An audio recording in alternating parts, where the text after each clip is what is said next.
ఖమ్మం జిల్లాలో వన మహోత్సవంలో భాగంగా పెద్ద ఎత్తున మొక్కలు నాటారు. ప్రజాప్రతినిధులు, అధికారులు, విద్యార్థులు, గ్రామస్తులు, స్వచ్ఛంద సంస్థల ప్రతినిధులు కార్యక్రమాల్లో పాల్గొన్నారు. పర్యావరణ సమతుల్యత, పచ్చదనం పెంపు, భావితరాలకు స్వచ్ఛమైన గాలి అందించాలంటే మొక్కలు నాటడంతో పాటు వాటిని సంరక్షించాలని పలువురు పిలుపునిచ్చారు. ఖమ్మం స్తంభాద్రి ప్రకృతి వనం అర్బన్ పార్కులో నిర్వహించిన వన మహోత్సవ కార్యక్రమంలో మంత్రి తుమ్మల నాగేశ్వరరావు, సిపి సునీల్ దత్తో కలిసి పాల్గొని మొక్కలు నాటారు. అనంతరం వృక్ష ప్రసాదాలను పంపిణీ చేశారు. అంతకుముందు మంత్రి వెలుగుమట్ల పార్కును స్తంభాద్రి ప్రకృతి వనంగా నామకరణం లోగోను ప్రారంభించారు. యూనియన్ బ్యాంక్ అందించిన బ్యాటరీ వాహనాన్ని జెండా ఊపి ప్రారంభించారు. మనం 75 సార్లు 76 సార్లు చేసినా కూడా మనం ఆశించిన లక్ష్యం కానీ మనం పెట్టినటువంటి మొక్కల యొక్క సర్వైవలిటీ కానీ మనం ఆశించినంతగా లేదు. పెట్టేటప్పుడు ఉన్నటువంటి బాధ్యత దాన్ని బతికించేదానికి తీసుకోవట్లా. కాబట్టి దయచేసి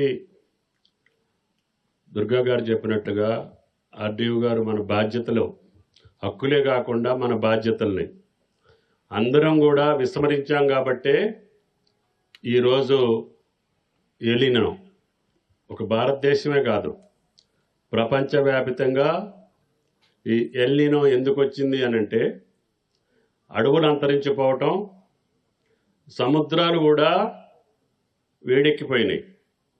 అడవులు ఉంటే సమతుల్యంగా ఉండేది, అడవులు అంతరించేసాం కాబట్టి ప్రకృతి దాని కార్యక్రమం చేస్తుంది.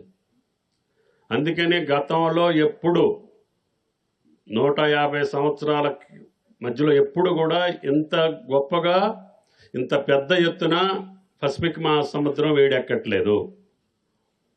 ఎన్ని కరువులు వచ్చినా కూడా 1%, 1.5 దాకే వచ్చి సముద్రం ఆగిపోయేది.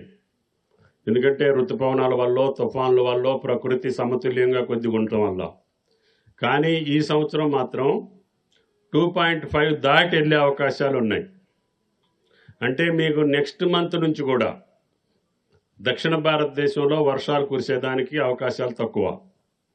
దక్షిణ భారతదేశంలో కూడా తెలంగాణకి, ఆంధ్రప్రదేశ్కి, ఈ సౌత్ రాష్ట్రాలకి ఇంకా తక్కువ అవుతుంది. ఇప్పటికే మొన్నటిదాకా 30% లోటు ఉంది. నిన్న మొన్న కురిసిన వర్షాల వల్ల కొంత పెరిగినా కూడా భూగర్భ జలాలు పెరగలేదు. మనకి గోదావరి నది కానీ, కృష్ణా నది కానీ ఇంకా ప్రవహించలేదు.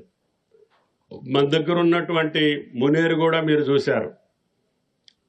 అగస్త్య వచ్చినప్పుడు విశ్వరూపం చూపించింది.